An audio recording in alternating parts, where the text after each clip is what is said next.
अब इस वक्त एक बड़ी खबर मैं आपको और बता देता हूं, भोजशाला मामले में, जहां पर अभी भोजशाला परिसर को मंदिर मान लिया गया था अदालत के द्वारा, सुप्रीम कोर्ट में आज ये मामला चला गया था और सुप्रीम कोर्ट ने मध्य प्रदेश सरकार को निर्देश दिया है कि 1 से 3 बजे के बीच फिलहाल नमाज की इजाजत सरकार दे। भोजशाला के पास सरकार को खुली जगह देने का निर्देश दिया गया है। भोजशाला के पास यह कहा जा रहा है। मैं फिर पढ़ देता हूं ये आपके लिए खबर। धार भोजशाला मामले में मध्य प्रदेश हाईकोर्ट के फैसले के खिलाफ मुस्लिम पक्ष की याचिका पर सुप्रीम कोर्ट ने नोटिस जारी किया है केंद्र सरकार, ASI, Hindu front for justice समेत अन्य पक्षकारों को, और कहा है कि शुक्रवार को दोपहर से 1 से 3 के बीच नमाज के लिए भोजशाला कॉम्प्लेक्स के पास एक अलग खुली जगह दी जानी चाहिए। इसमें काफी चीजें हैं। एक तो सर साफ कर दिया था हाईकोर्ट ने कि भाई मंदिर परिसर है, उसके बाद वहां नमाज बंद हो गई थी, वरना शुक्रवार की नमाज अंदर होती थी परिसर के, और मंगलवार के दिन शायद वहां पर वो होती थी, पूजा होती थी। अब इन्होंने कहा है कि परिसर के कॉम्प्लेक्स के पास खुली जगह दे, तो सुप्रीम कोर्ट भी यही नहीं कह रहा कि अंदर नमाज पढ़ो, वो कह रहा है इसके आसपास जगह दी जाए। नहीं, मुझे लगता है मामले का अंतिम निपटारा होने तक एक अंतरिम राहत के तौर पे ये कहा गया है कि अब उसके पास में कोई खुली जगह उनको दे दी जाए और वो अपनी नमाज वहाँ अता करते रहें। यानी भोजशाला का जो परिसर है उसको लेकर के अभी कोई इंटरवेंशन सुप्रीम कोर्ट का नहीं है। तो कुल मिला के आप मान सकते हैं कि सुप्रीम अंतरिम व्यवस्था दी है, अंतरिम व्यवस्था दी है, और ठीक है, अंतरिम राहत दी जा सकती है किसी भी पक्ष को। मतलब इसमें आपको लगता है कि इस पर ऐतराज नहीं होना चाहिए? नहीं, ऐतराज तो होगा, हिंदू पक्ष को तो होगा।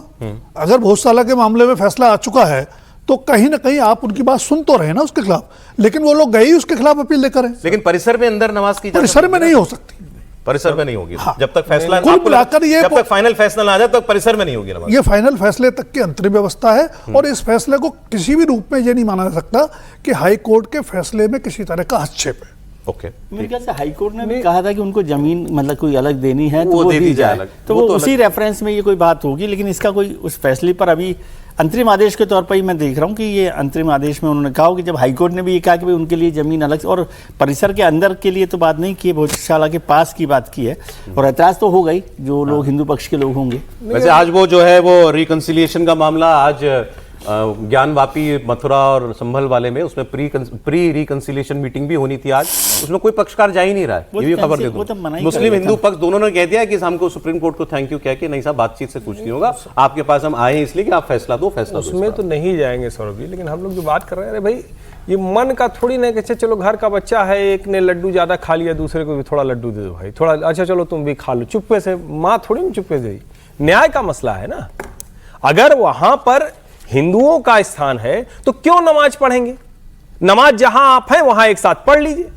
न्यायालय को निर्णय न्याय के आधार पर देना चाहिए, ये इसलिए नहीं दे दो कि अच्छा चलो आज तुम नाराज हो, तुम चलो पूजा कर लो। यही तो चल रहा था ना 2003 से, वहां क्या हो रहा था, पहले 1 दिन फिर 2 दिन फिर इस तरह से। और मुझे लगता है कि कई बार देश में इस तरह के जब निर्णय आते हैं तो लोगों को लगता है कि आप दबाव बना सकते हैं, आप कोई फोर्स के तौर पर निकले, सड़क पर निकले, एक वर्ग एक कम्युनिटी मोबिलाइज कर जाए। मुझे लगता है ये ज्यादा खतरनाक होता है। मैं कतई इसके पक्ष में नहीं हूं कि इसके एवज में कोई जमीन दी जानी चाहिए। इस आदेश में ऐसा कुछ दिख रहा है क्या? आपको बैलेंसिंग एक्ट दिख रहा है क्या? मैं कह रहा हूं कि क्यों देना नमाज के लिए, आप उस आधार पर मांग रहे हैं ना। अगर आप ये कहें कि हमारा ये, मान लीजिए कि उसके आसपास जहां भी हो चुकी वो जगह मुझे नहीं पता है कि कहां है, जहां वो लोग रहते हैं वो कहते हैं भाई हम इसकी जगह यहां नमाज पढ़ेंगे, बिल्कुल प्रशासन व्यवस्था कराए, ये प्रशासन की जिम्मेदारी है। अगर मस्जिद, लेकिन आप कहेंगे अच्छा चलो इसके एवज में तुम ऐसा करो, चबूतरे से थोड़ा बाहर बैठ के यहां नमाज कर लो, ये तो गलत है ना। आप कह रहे हैं तो मैं भी सोच रहा हूं भाई, अगर सुप्रीम कोर्ट ये कहता कि नहीं भाई जब तब तक राम जन्मभूमि में भी ऐसा ही फैसला दिया ना सर, वो भी गलत है। नहीं हाँ, गलत आप तो कह रहे हैं, सर